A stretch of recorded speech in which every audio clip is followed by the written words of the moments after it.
Dans ces 45 minutes que nous avons, je vais essayer de vous faire passer un message très important, qui est celui de pourquoi la respiration est essentielle pour la vie, pour bien vivre.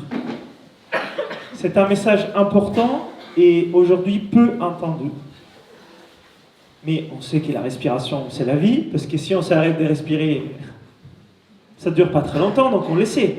Mais en même temps, on se dit, bah oui, on respire tous les jours, donc de quoi on doit vraiment parler.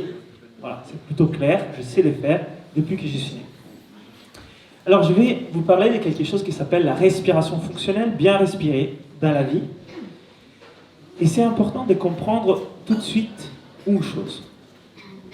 Il y a des exercices de respiration, des techniques de respiration. C'est quelque chose de ponctuel. On les utilise pour une finalité, pour un objectif. Mais il y a aussi notre façon de respirer tous les jours et tous les nuits. Et ça, ce sont des choses bien distinctes et différentes. Ok ? Il faut comprendre ces choses. Il y a des techniques, des exercices, ils ont une finalité précise et ils sont limités dans les temps, ils ont des protocoles d'exécution et ils s'arrêtent là. Et puis il y a comment nous respirons dans la vie de tous les jours, les jours et la nuit. Et ça, c'est différent parce que ça a une autre fonction et c'est celle de nous garder vivants. Et la première question que j'ai envie de vous poser, est-ce que vous avez appris quelque part, que ce soit à l'école, à l'université, au cas où vous faites du sport, à bien respirer dans la vie de tous les jours et la nuit? Est-ce que quelqu'un vous a appris les fondamentaux de la respiration? Voilà, une personne sur toute la salle. C'est normal, moi non plus, parce qu'en fait on se dit, comme la respiration est quelque chose de normal, on n'a pas besoin de l'apprendre aux gens, sauf que nous vivons dans un monde un peu particulier où nos habitudes de vie ont changé drastiquement dans les derniers 70 ans, 100 ans. Et en fait, quelque chose qui avant était naturel, inné, et que ça fonctionnait, aujourd'hui n'est plus. On paye les prix du stress dans notre quotidien, on paye les prix de beaucoup de pollution, aux toxines, on paye les prix de la sédentarité, on paye les prix d'une alimentation qui effectivement n'est pas exactement comme il faudrait. Et une fonction vitale, très forte, très puissante, liée à la vie, que nous avons tous, c'est la respiration. Et c'est celle-là qui s'est déréglée en ce moment pour essayer de nous garder vivants, mais à un certain prix. Donc ça, c'est un peu la porte d'entrée de ce que je veux vous dire, parce que sinon, ça serait juste un peu, oui, il faut respirer comme ça, et puis en fait, je n'ai pas le temps, et donc je ne vais pas le faire. Et ça, je ne vous le dis pas parce que c'est vous, c'est parce que j'ai laissé par expérience, qui est de prendre du temps pour respirer dans son quotidien, c'est difficile, parce que nous sommes tous très occupés. Mais si vous ne comprenez pas pourquoi c'est si important, je comprends, vous n'allez pas donner ce temps à ça. Mais si vous allez comprendre la vitalité, l'essentialité de cette fonction, vous allez les prendre ce temps. Parce qu'il s'agit de votre vie. Et donc ce temps, vous allez les trouver. Donc c'est l'objectif dans ces 40 minutes.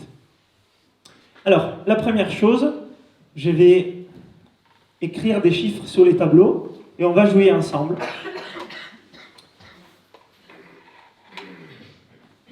Les premiers chiffres que j'aimerais bien écrire sur les tableaux, c'est ça.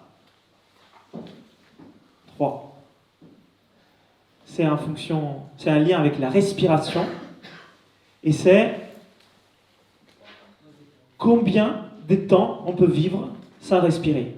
C'est 3 minutes.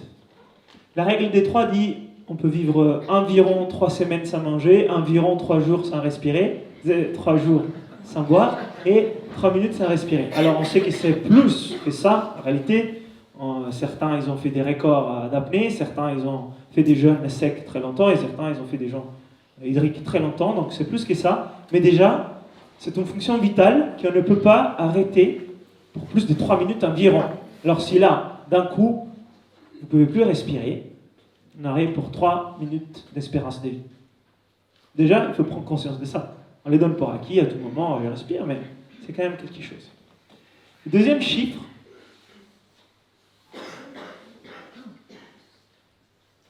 c'est 25 000. Qu'est-ce que c'est 25 000 environ? c'est 25 000 respirations par jour. Ok, prenons juste un instant conscience de qu'est-ce que ça veut dire l'effet de respirer 25 000 fois par jour, jour et nuit. Combien de fois vous buvez dans la journée? Je sais pas, 10 fois, 15 fois, 20 fois. Okay. Combien de fois vous mangez dans la journée? Je sais pas, 2 fois, 3 fois, 4 fois. Vous les savez, ce sont des choses fondamentales pour votre survie. Très bien. Et pourtant, 25 000 fois, c'est beaucoup plus que 3, c'est beaucoup plus que 30, ou même 50. C'est 25 000 fois une fonction vitale que vous devez faire dans la vie de tous les jours. Ok, donc on peut vivre 3 minutes, on ne peut pas vivre plus que 3 minutes sans respirer, il faut qu'on fasse une respiration 25 000 fois par jour, et là je vous mets un autre chiffre, 15. C'est quoi 15? Alors 15 respirations par minute, c'est ce qu'on ne souhaiterait pas faire. Mais effectivement, aujourd'hui, la moyenne des respirations par minute, c'est 15 par minute. Mais 15, c'est encore un autre chiffre. C'est 15 kilos d'air qu'on respire chaque jour. On a besoin de 15 kilos d'air par jour. Donc, déjà, on s'est dit, si on devait expliquer à un enfant l'importance de la respiration, sans lui dire que c'est la respiration, on lui dit, il faut que tu fasses quelque chose de très important aujourd'hui. On lui dit, mes devoirs? Non, quelque chose de plus important. Mais attention, il ne faut pas que tu t'arrêtes pour plus que 3 minutes d'affilée. Aujourd'hui, tu vas la faire 25 000 fois. Et tu auras besoin d'une certaine quantité pour 15 kilos dans ton sac à dos. Cet enfant a dit, oh, c'est quoi ça? Ben, c'est ta respiration. En fait, dans chaque jour, chacun d'entre vous fait ça de façon autonome. Heureusement, on ne doit pas y penser, mais ça ne veut pas dire que c'est autonome, donc on n'y pense jamais. D'ailleurs, dans certaines traditions, moi j'aime bien la tradition yogique, on dit les yogis, son objectif c'est d'atteindre une conscience respiratoire continue. Le jour, même la nuit, n'est jamais rater une seule respiration. C'est l'objectif. Mais déjà, si de temps en temps nous sommes conscients de comment nous respirons dans la journée, super. Il y a des jours où nous sommes conscients 0 fois de comment nous avons respiré dans la journée. Ça, c'est impossible, c'est inadmissible.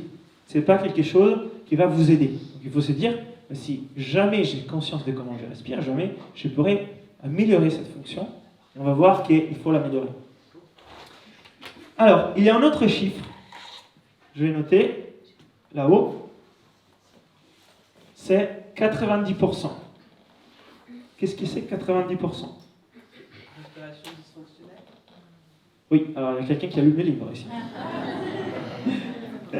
Très bien. Donc 90% des personnes aujourd'hui ont une respiration dysfonctionnelle. Et ça, c'est une étude scientifique de 2017 de Kiesel qui a étudié la respiration sur un groupe d'hommes et des femmes jeunes en santé. Donc, c'est des personnes qui vont bien. Et bien 9 sur 10. En réalité, c'était même plus que ça. Parce qu'ils étaient 5 sur 51 qui avaient une respiration normale. Normale. Les autres, ils n'avaient pas une respiration qui fonctionnait. Or, à quoi ça sert de respirer? À part à vivre. Mais plus spécifiquement, pourquoi vous respirez?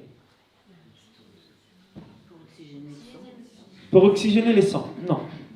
Il faut aller un peu plus précis. Parce que d'avoir les sangs oxygénés, voilà, il faut oxygéner les cellules. C'est pour ça que la circulation du sang, avec l'oxygénation, et s'il n'y a pas trop de toxines, il y a tout un cheminement de cela, va amener l'oxygène jusqu'à la cellule. Mais jusqu'à la cellule ou à l'intérieur de la cellule?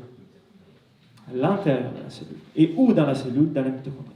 Donc en fait, il faut considérer toute la chaîne, parce que si on ne prend pas en conscience toute la chaîne, il y aura certaines étapes qui vont nous manquer, et donc on va faire des assumptions de comment il faut faire, qui n'est pas physiologique. C'est pas vrai. Notre corps ne fonctionne pas comme c'est là. Et donc on va commencer à faire des choses qui ne sont pas physiologiques. Par exemple, on va se dire, très bien, si il faut que j'ai beaucoup d'oxygène au sang, même dans mon poumon, dans mes poumons, parce que souvent les gens disent, il faut remplir tes poumons d'air. Et bien, si on pense comme ça, en fait, on va essayer de remplir nos poumons d'air beaucoup. Donc qu'est-ce qu'on va faire? On va respirer beaucoup plus de ce qui est normal. Et respirer plus de ce qui est normal, selon vous, est une bonne idée ou une mauvaise idée? C'est aussi une mauvaise idée, comme manger plus de ce qu'il faut manger. En fait, on va avoir mal au ventre si on mange trop. Donc, manger trop, manger pas assez, c'est pas une bonne idée. Boire trop d'eau, boire pas assez d'eau, c'est pas une bonne idée. Il va respirer trop d'air, respirer pas assez d'air, c'est pas une bonne idée. Donc, cette fonction vitale sert à amener l'oxygène jusqu'à l'intérieur de la cellule, dans la mitochondrie. Bon, c'est des choses basilaires, mais déjà, si on a compris ça, on s'est dit, ok, j'ai fait quelque chose qui est de façon proportionnelle, très importante dans mon quotidien, et il y a forte chance que je sois là-dedans. On va faire 2-3 tests pour s'en rendre compte, mais c'est probablement quelque chose où vous allez vous retrouver. Quand moi je l'ai testé il y a, je sais plus, 10 ans, ben, j'étais bien là-dedans, ok? Et j'étais un gymnaste au niveau national, tout ce que vous voulez, mais ça ne veut rien dire en fait. On peut être sportif, on peut être jeune, et on peut avoir une respiration dysfonctionnelle. On paye les prix un peu plus tard, mais on est encore en vie. Alors il y a certaines choses qui vont nous montrer que ça ne fonctionne pas. Ben, l'énergie n'est pas constante, ma capacité de régénération n'est pas bonne, l'inflammation elle est là, certains organes ne fonctionnent pas, etc. etc. Mais ce n'est pas évident, on ne peut pas les savoir, sauf si on s'est instruit sur comment je teste ma respiration, ou si vous avez la chance que quelqu'un vous les conseille. Ok, je vous conseille de travailler plus votre diaphragme, monsieur, madame, je vous conseille d'augmenter votre capacité pulmonaire, etc. etc. D'ailleurs, capacité pulmonaire. Aujourd'hui, il y a eu des études dans les centres références des longévités dans le monde aux États-Unis. Si je ne me trompe pas, c'est Peter Attia. Il y a un monsieur qui a créé un centre qui étudie la longévité dans le monde. Et il a dit, la première des variables que nous mesurons pour voir la vitalité d'une personne et sa longévité, et donc étudier la morbidité, etc., c'est la capacité cardio-respiratoire. Quand celle-là manque, c'est plus grave qu'un cancer. Ok. Il y a les proportions, 35%, 55%, il explique tout ça. Mais moi, quand j'ai entendu ça, il disait ça, il dit, ok, il a pratiquement dit que si on ne sait pas respirer, c'est plus grave qu'avoir un cancer en termes de longévité. C'est quand même marquant. Parce qu'on sait tous l'impact sur la santé d'avoir un cancer, ou même il y avait des analyses par rapport au fait d'avoir un seul rein par rapport à deux, etc. etc. Et bien, c'était toujours inférieur en termes d'impact négatif par rapport à l'impact négatif de ne pas avoir une fonction respiratoire qui est correcte. Ça ne veut pas dire ne plus respirer du tout. Donc ça, c'est un peu les scénarios des bases. Très bien, donc une fonction importante, je ne sais pas forcément les faire, et ça sert pourtant à la vie.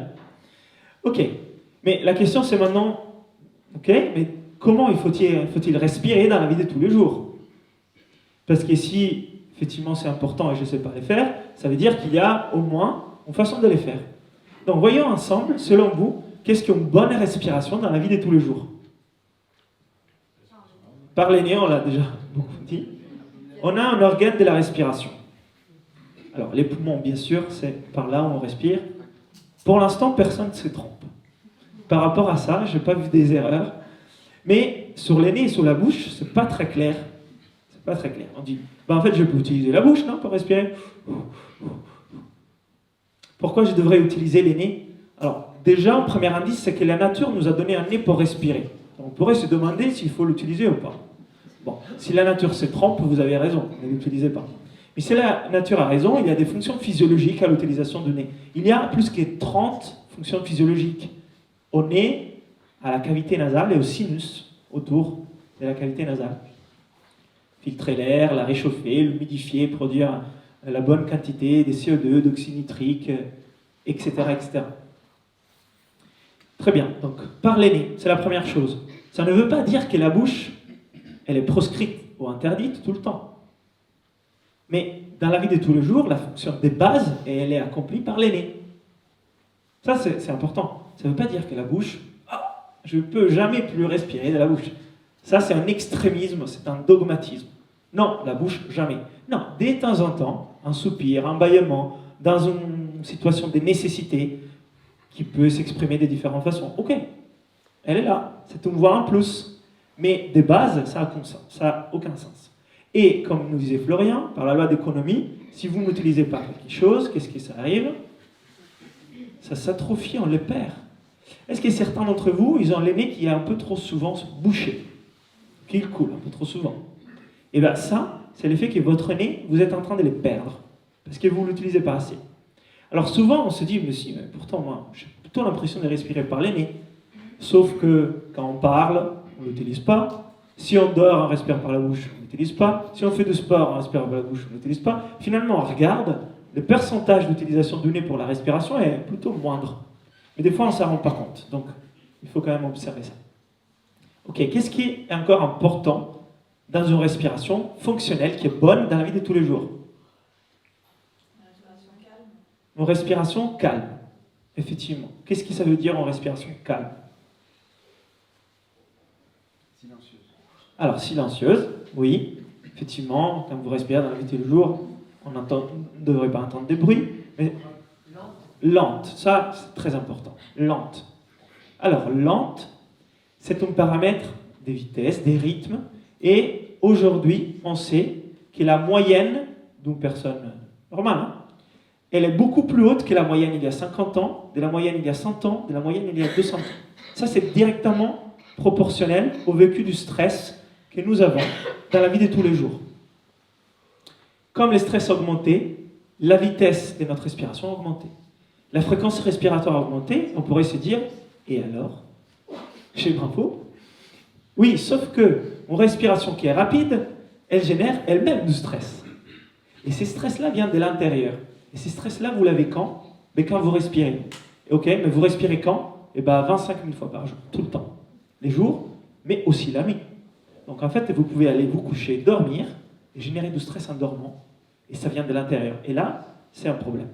C'est un cercle vicieux. Parce que le stress a modifié votre fonction respiratoire. La respiration s'est accélérée. Elle n'a pas été corrigée. Parce que personne ne m'a dit, ralentis ton souffle, apprends à respirer, fais un moment de pause après ton sport, retourne en fréquence cardiaque normale assez rapidement, après ta réunion au travail, après ton problème, etc. On ne le fait pas. Donc ça part.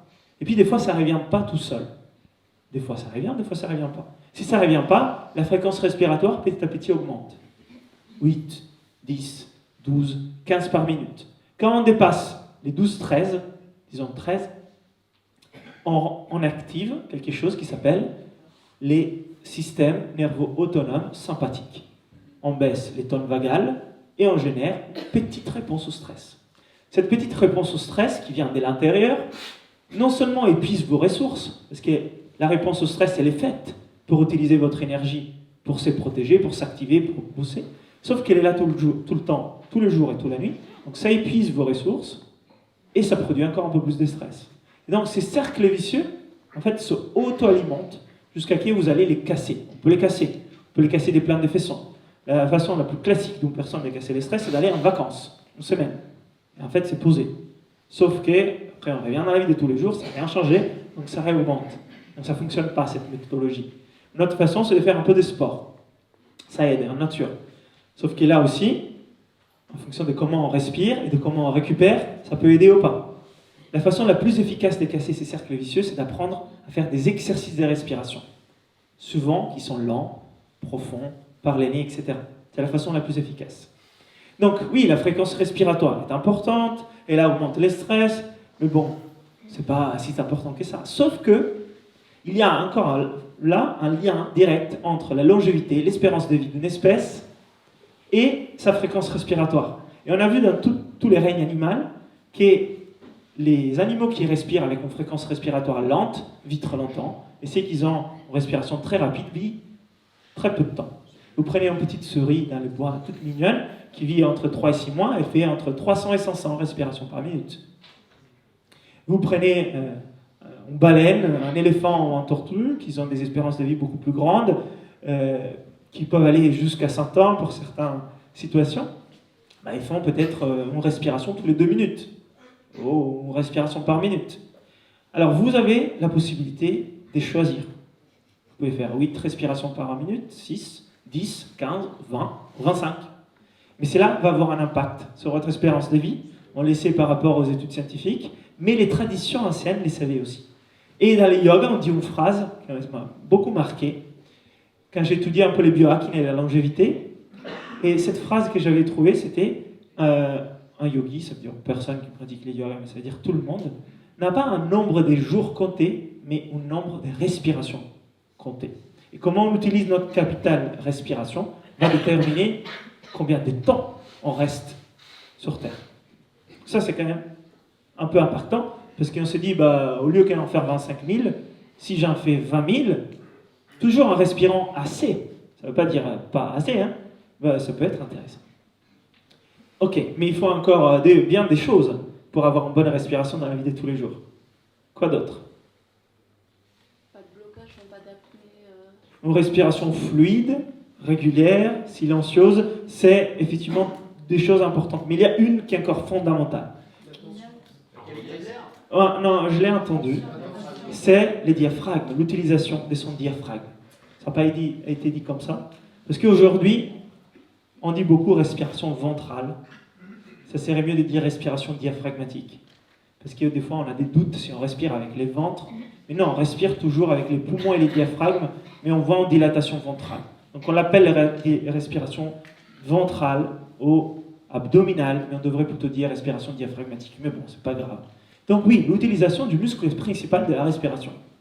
Et là aussi, on pourrait se dire, bon, mais pourquoi? Je peux respirer avec les intercostaux, les trapèzes, câlins, je peux bouger par ici, je peux respirer. Mais sauf que ce n'est pas la même chose.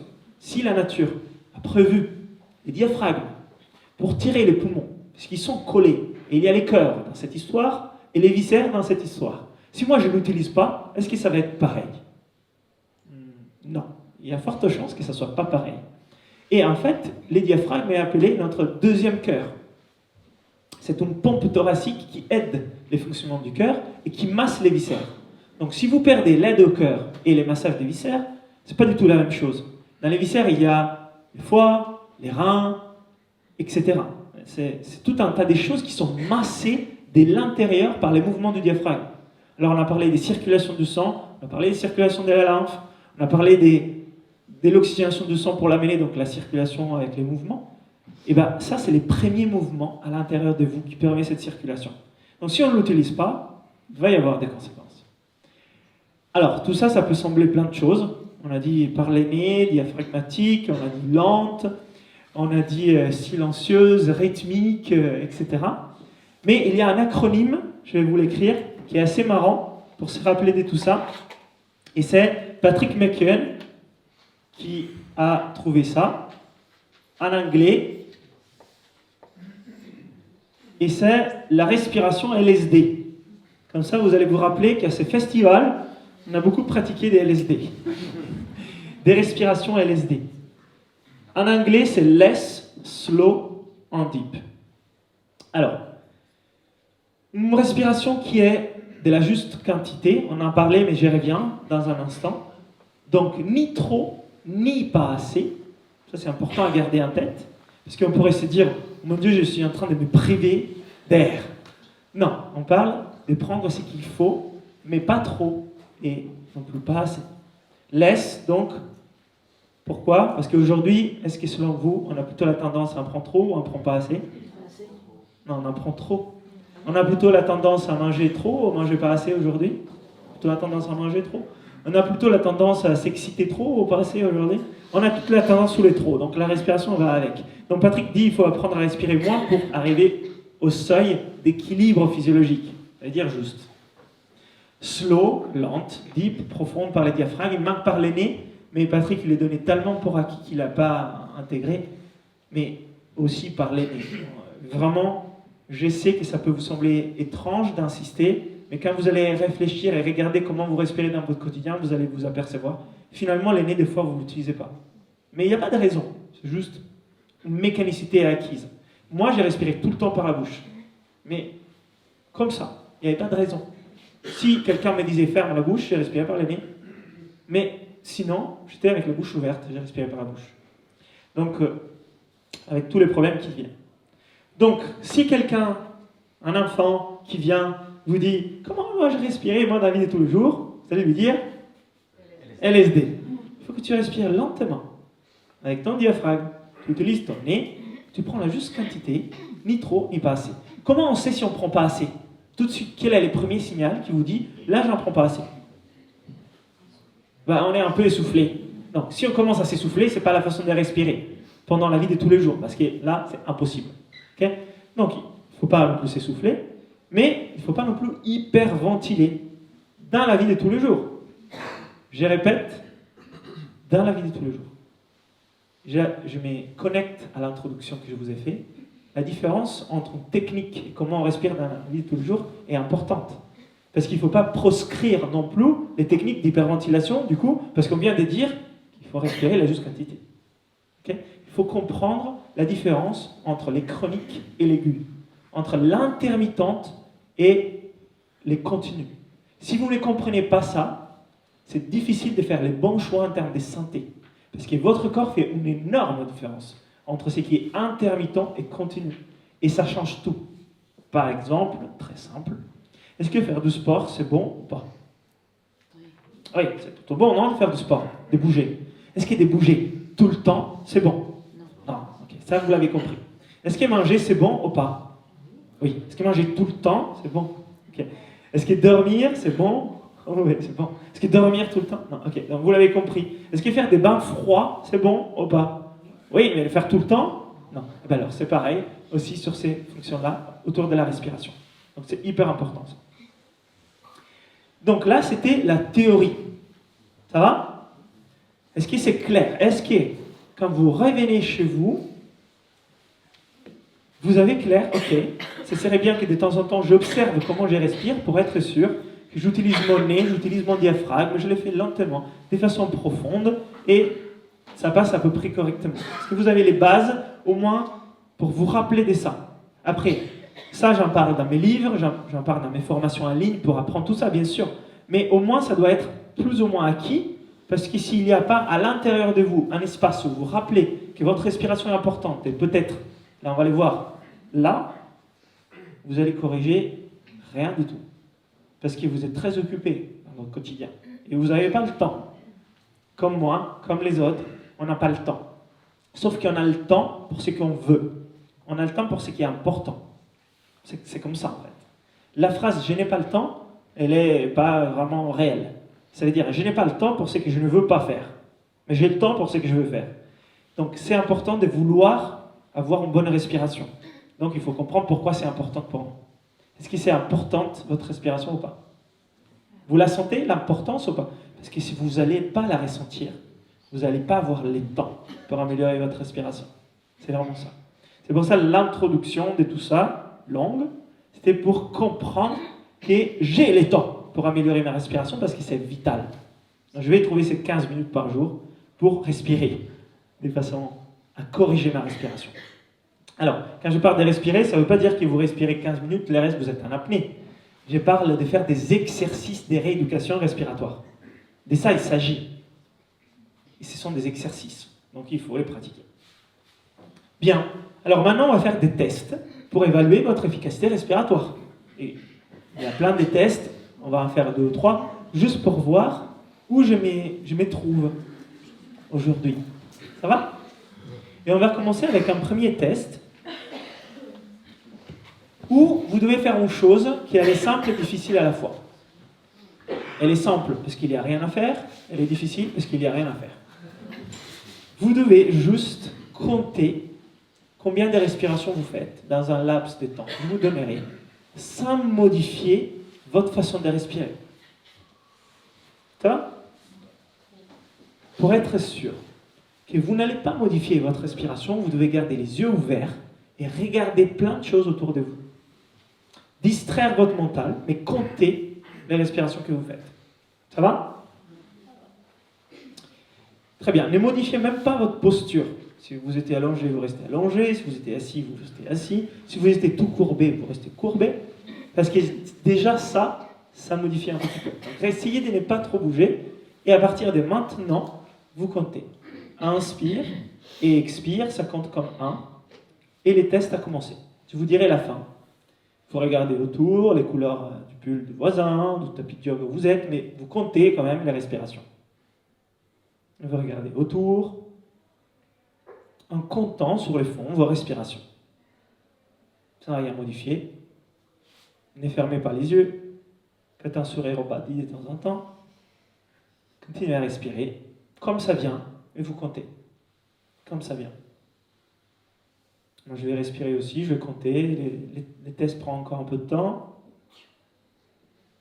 Voilà, rien à faire de particulier. Comptez, vous regardez autour.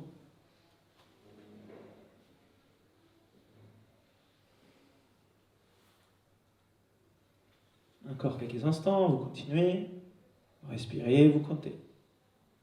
Vous respirez, vous comptez. Très bien. Et on s'arrête là. Donc, vous avez tous compté combien de respirations vous avez fait. Okay.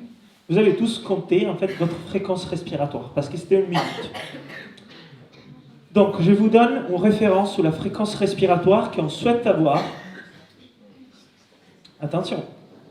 Je vous donne ce qu'on souhaite, l'idéal. Ça ne veut pas dire ce que vous avez maintenant.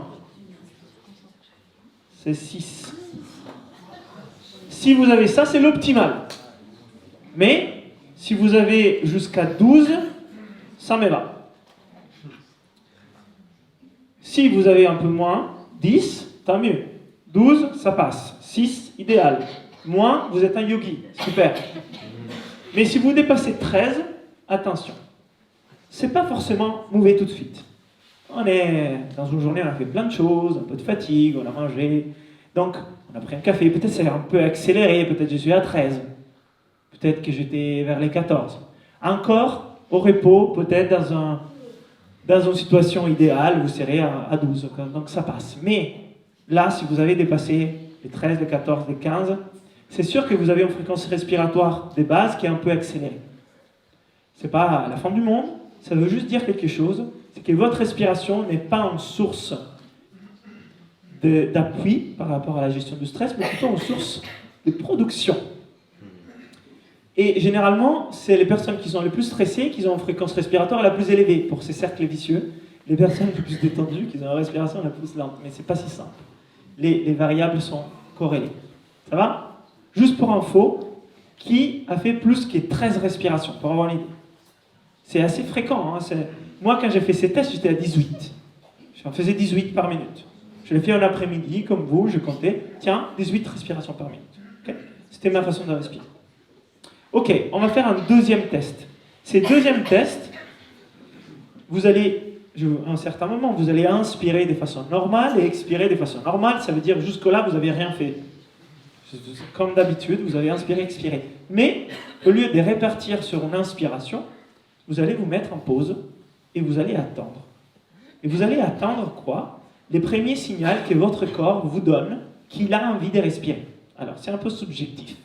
Et c'est un peu fort. Ça peut être une contraction de la gorge, un mouvement de la poitrine, un spasme du diaphragme, une envie de déglutir, un mouvement psychologique qui part de la tête que vous avez envie de respirer. Et à ces moments-là, vous allez tout de suite respirer à nouveau. Et vous allez tout de suite respirer à nouveau sans aucun essoufflement.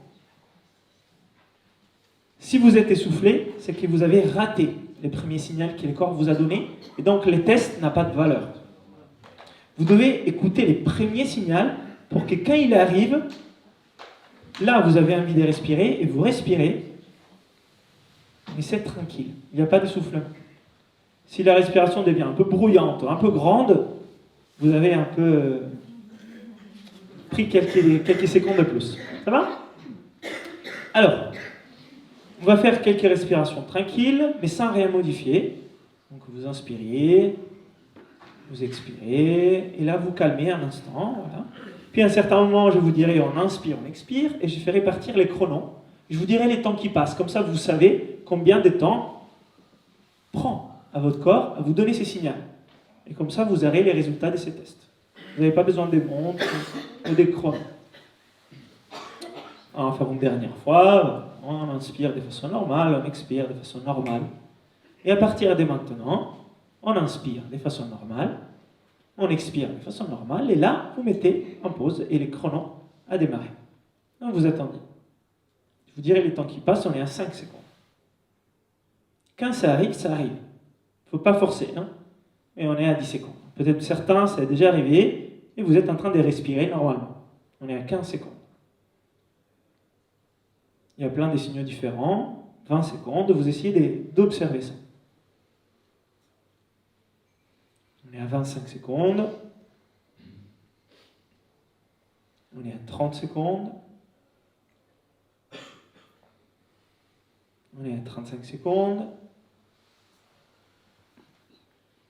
Et on s'arrête là à 40 secondes. Okay, ça, c'était pour avoir un peu une grille. Et donc, on se situe entre 0 et 40, là, ou peut-être plus si vous étiez encore dans les tests. Et là aussi, les études physiologiques de la respiration nous donnent un repère, une valeur moyenne dans l'espèce humaine, pour les adultes, qui nous dit que la respiration est physiologique. Et ces tests qu'on vient de faire s'appellent les BOLT, qui voudrait dire la mesure d'oxygène cellulaire. Ça veut dire, est-ce que je suis en train d'oxygéner correctement mes cellules par la mesure indirecte de ces tests qui en fait mesurent votre tolérance au CO2 au niveau basal. Et les valeurs des seuils, pour savoir si votre fonction respiratoire oxygène toutes vos cellules ou pas, c'est 25 secondes. Ça veut dire qu'à moins de 25, peut-être pas très efficace, mais si vous êtes au-delà des 25, normalement, toutes vos cellules sont oxygénées de façon correcte par votre façon de respirer.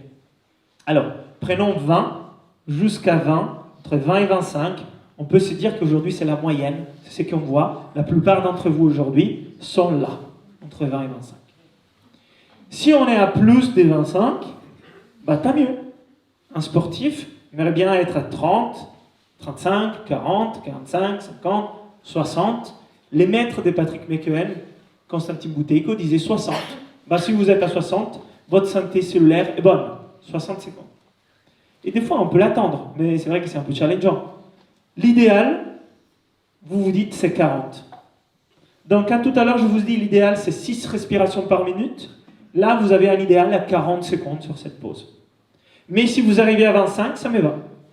Mais si vous êtes à moins de 25, il faut travailler l'efficacité respiratoire pour essayer de bien s'oxygéner. Alors, entre 20 et 25, vous n'êtes pas loin. Mais si vous êtes à 15, si vous êtes à 10, ok, c'est pas très efficace.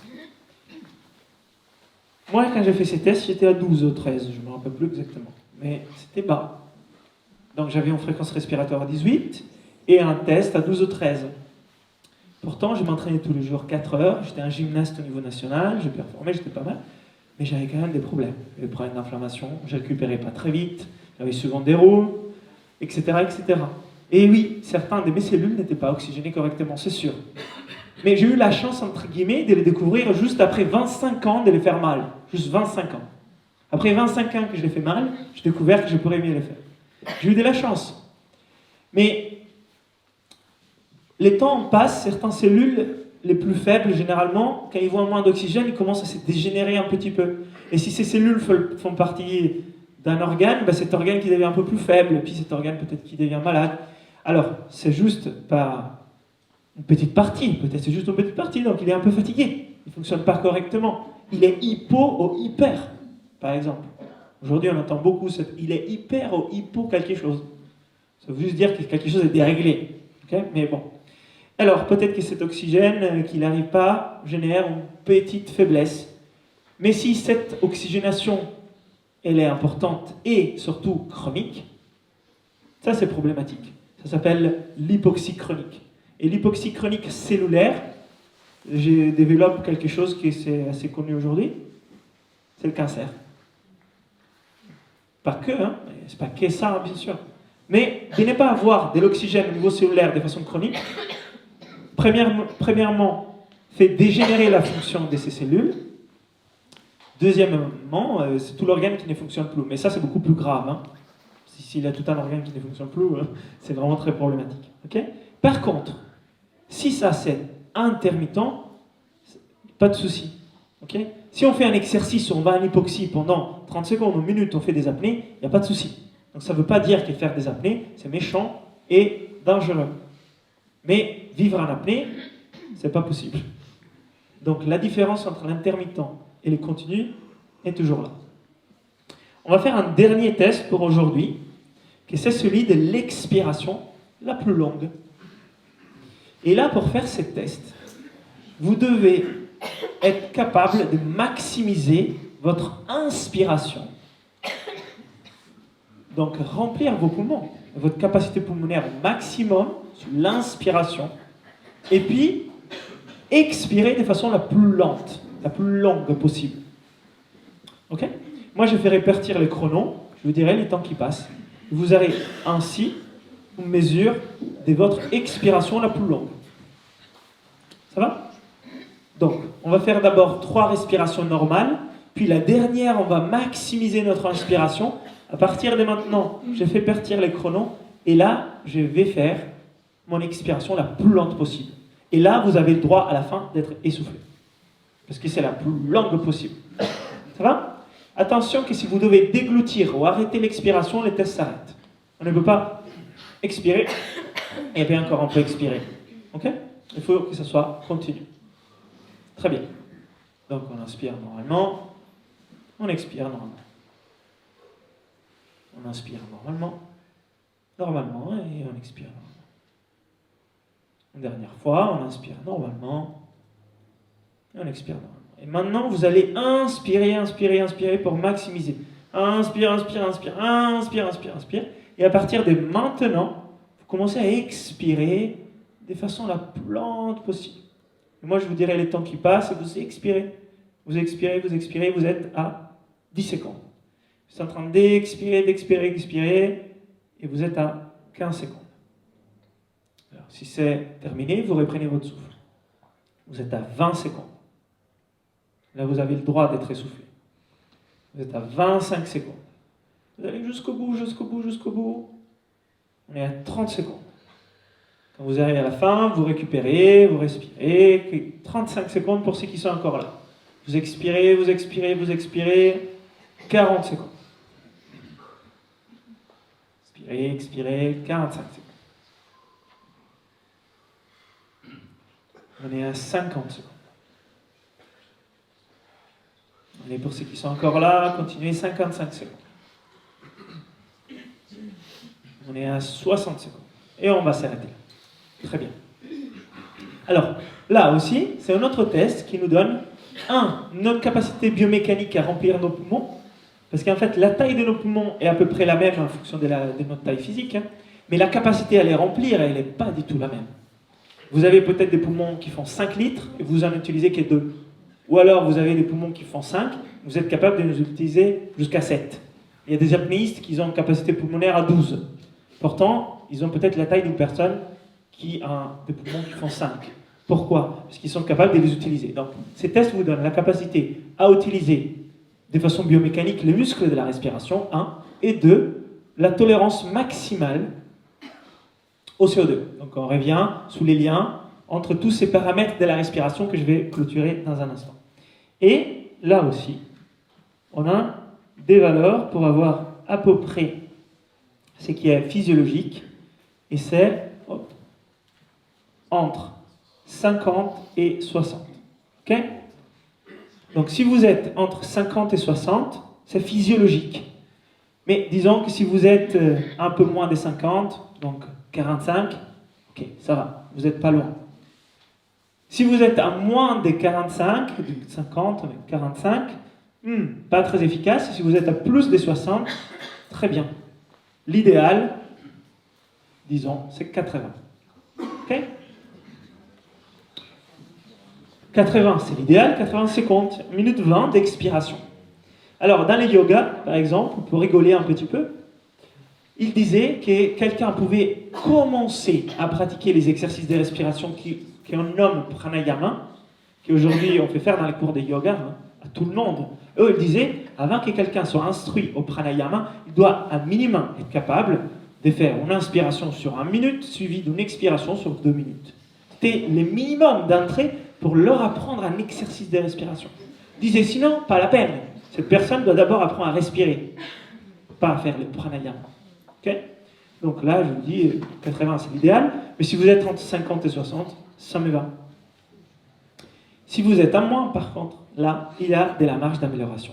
Donc, je comprends bien que par rapport à l'idéal ou au niveau moyen, peut-être on est un peu loin aujourd'hui. Mais moi, quand j'ai fait ces tests, la première fois, j'ai fait à peine 20 secondes, 25 secondes. Okay? Et c'est normal, si on n'a jamais entraîné la fonction respiratoire, que notre fonction respiratoire ne soit pas optimale. C'est comme si quelqu'un qui ne fait jamais de sport, on le met courir, on le met soulever des poids, on le met faire du yoga et il ne soit pas optimal. Est-ce que vous vous attendez que quelqu'un qui est sédentaire court très vite? Non. Donc pourquoi, si vous ne travaillez jamais votre respiration, vous vous attendez à avoir une bonne respiration? On ne se l'attend pas. Mais en fait, je voulais vous dire, pour conclure, que c'est une bonne nouvelle pour vous. Comment est-il possible que le fait de ne pas avoir une bonne respiration aujourd'hui, ça soit une bonne nouvelle? C'est que vous êtes là et vous en prenez conscience. Et ça peut tout changer. Parce qu'à partir de maintenant, vous avez compris que c'est important et vous savez là où vous êtes. Et c'est là où vous pouvez changer quelque chose. Alors certes, il va falloir faire quelques exercices. Ça ne se fait pas juste parce que vous avez pris conscience aujourd'hui. Mais c'est une très bonne nouvelle. Parce que c'est mieux de l'apprendre aujourd'hui que dans 10 ans.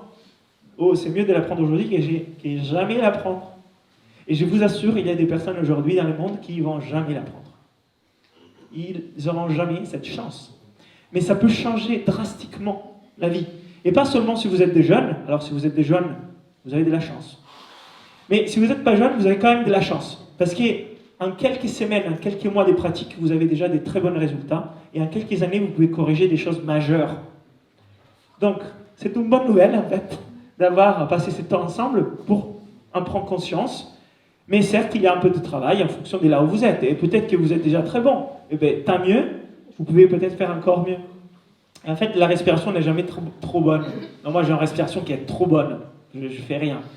Je pense que vous avez toujours un peu d'intérêt à travailler, que ce soit des exercices d'entraînement respiratoire ou juste de la conscience respiratoire, vous allez gagner quelque chose. Là, aujourd'hui, je me suis limité à 3 dimensions qui sont les dimensions psychophysiologiques, les liens avec les systèmes nerveux autonomes, la dimension biochimique, les liens avec l'oxygène, les CO2, et les liens biomécaniques, entre autres, les liens avec votre diaphragme. Ça veut dire 3 axes majeurs de la physiologie respiratoire. Mais bien sûr, la dimension de la conscience de la respiration, la dimension énergétique de la respiration et la dimension spirituelle de la respiration restent fondamentales, mais ce n'est pas forcément la première chose à faire. Je pense que la première chose à faire, c'est que la fonctionne. Et la deuxième, c'est la conscience de moi, la présence, et comment cela peut m'aider à augmenter mon niveau de vitalité, d'énergie, et ensuite aussi peut-être un schéma intérieur, bien sûr. Mais on ne peut pas faire ce travail si on n'a pas la base, parce que sinon ça ne va pas tenir. Et c'est pour ça que tous ceux qui ont fait déjà des stages avec moi, dans les stages on fait la respiration Wim Hof, c'est une super technique pour augmenter la vitalité, mais ça ne peut pas tenir si la base de votre respiration est dysfonctionnelle. Et donc je vous apprends dans ces stages tous les autres exercices qu'il faut faire pour que les socles soient présents, que ça tient cet édifice dans le temps. Sinon je serais un peu en train de vous dire, ok, vous faites ça, c'est chouette, on se sent bien, mais en fait, je sais que ça ne va pas durer et vous n'allez pas résoudre le problème. C'est pour ça que dans ces festivals, on fait des choses où on s'amuse avec la respi et des choses où vous apprenez à utiliser un diaphragme, où vous apprenez à faire une apnée. Ce n'est pas forcément agréable, mais c'est utile. Et c'est pour ça qu'il y en a plein d'ateliers avec les coachs de l'académie, que je remercie d'être là. Et c'est ça aussi qu'on apprend dans les parcours avec Inspire, dans l'académie Inspire. Il y a plusieurs niveaux jusqu'à devenir coach, mais on apprend tout ça. On apprend les bases, on apprend comment les corriger, les exercices, et puis on va plus loin. Et en fait, on base ces travaux sur 5 piliers. Les 3 premiers qu'on a vus rapidement aujourd'hui, les liens avec les systèmes nerveux, les liens avec la chimie, les liens avec les muscles de la respiration, et puis on voit la partie énergétique et spirituelle du souffle. Et là, on a une approche qui est complète. C'est un peu l'approche que moi, je trouve intéressante, parce que ça prend la globalité de la vision d'un domaine qui est encore un peu, comment dire, pas peu connu, parce qu'on les connaît, mais on en parle peu. C'est un peu négligé, un peu poussiéreux. Voilà. Et des fois, on trouve l'aspect énergétique, des fois l'aspect spirituel, des fois l'aspect biomécanique, mais l'aspect global, des fois, on le perd. On a plutôt la tendance à dire cette méthode est bonne, cette méthode est mauvaise. Il faut voir la globalité 360 degrés. On pourrait dire encore beaucoup de choses, faire plein d'exercices pour corriger tout ça, mais c'est l'objectif de ce festival. C'est pour ça que vous faites d'autres ateliers en même temps. C'est pour ça qu'il y a les coachs des respirations de l'Académie Inspire aujourd'hui. Vous pouvez parler avec eux, échanger. Ils vont vous donner plein de conseils si vous avez besoin. Mais déjà, je pense que c'est la base pour s'intéresser et faire en sorte que dès lundi, quand vous arrivez à la maison, oui, vous allez trouver 15 minutes pour améliorer votre respiration. Si vous trouvez 6 à 8 heures par jour pour bosser, je pense que vous allez trouver 15 minutes pour vivre. Parce que ça, il s'agit en fait de votre qualité de vie. Donc, je pense que c'est la base. Il y aura des jours où il n'y aura pas le temps, ok. Mais la plupart des jours, il y aura ces 15 minutes. Parce qu'il s'agit ici de faire 15 minutes pour commencer. Il ne s'agit pas de faire 1 heure. 15 minutes, c'est un bon départ. Avec 15 minutes par jour, tous les jours, en faisant un choix intelligent et stratégique des exercices que vous faites, ça fonctionne. Si vous faites n'importe quoi avec 15 minutes, ça ne fonctionnera pas. Ça, c'est si important, parce qu'il existe des centaines de techniques de respiration, et ils ne sont pas toutes pareilles. Ça ne s'équivaut pas. Donc de faire 15 minutes d'une chose ou d'une autre, ça peut être très différent. Et c'est pour ça que moi j'ai décidé de mettre en avant la figure du coach à respiration, parce que je me suis aperçu que les conseils qui étaient donnés par des personnes qui disaient « fais cette respiration-là », ils étaient très partiels. On entendait un peu tout le temps les mêmes techniques. En fait, peut-être la personne avait besoin de toute autre chose. C'est comme quelqu'un qui veut se remettre en forme, et il a déjà des bras énormes, on lui dit « fais des pompes pour te remettre en forme », en fait il aurait besoin peut-être de marcher. Ou alors quelqu'un qui court déjà beaucoup, mais il a des problèmes au niveau de la poitrine et des épaules, et on lui dit « il faut que tu cours plus ». Non, peut-être il aurait besoin de faire des pompes. Donc, c'est cette approche au monde du mouvement et du physique qui aujourd'hui est compris, mais le monde de la respiration, c'est en train d'arriver. Et voilà, c'est pour ça qu'il y a l'Académie Inspire.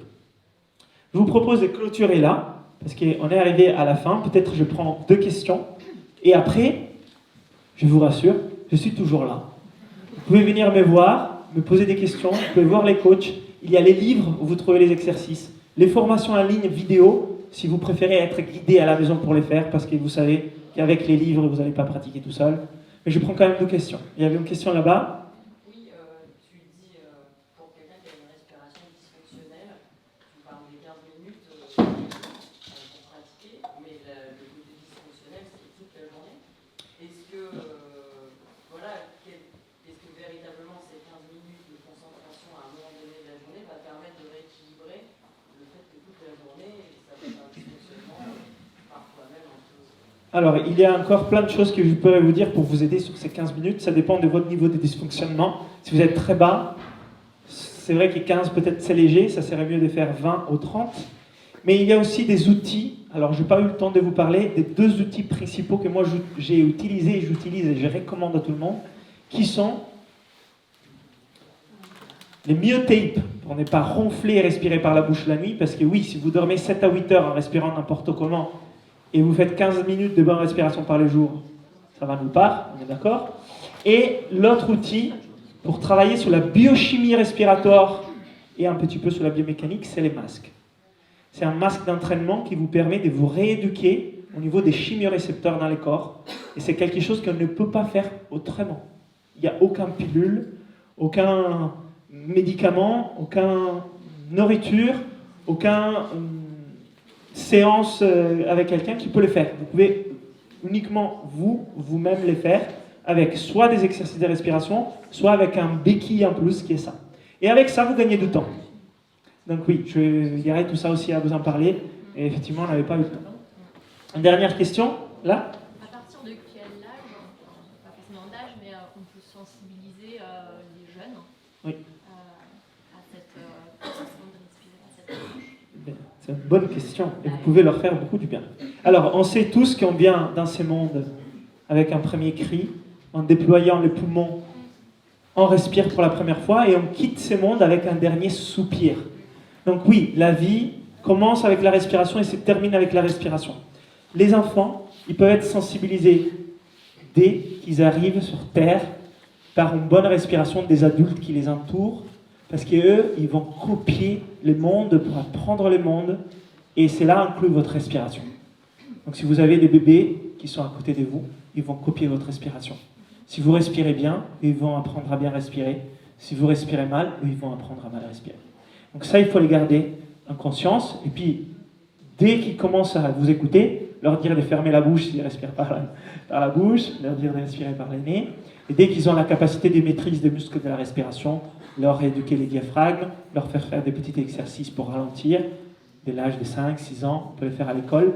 Et un des coachs de l'Académie Inspire qui n'est pas là, est professeur national à l'école en Suisse, et faire plein d'exercices de respiration en lien avec les mouvements et les jeux aux enfants, et les retours sont juste extraordinaires. Donc on peut les faire dès que possible, ça serait bien. Je vous remercie beaucoup et puis on pourra échanger par la suite.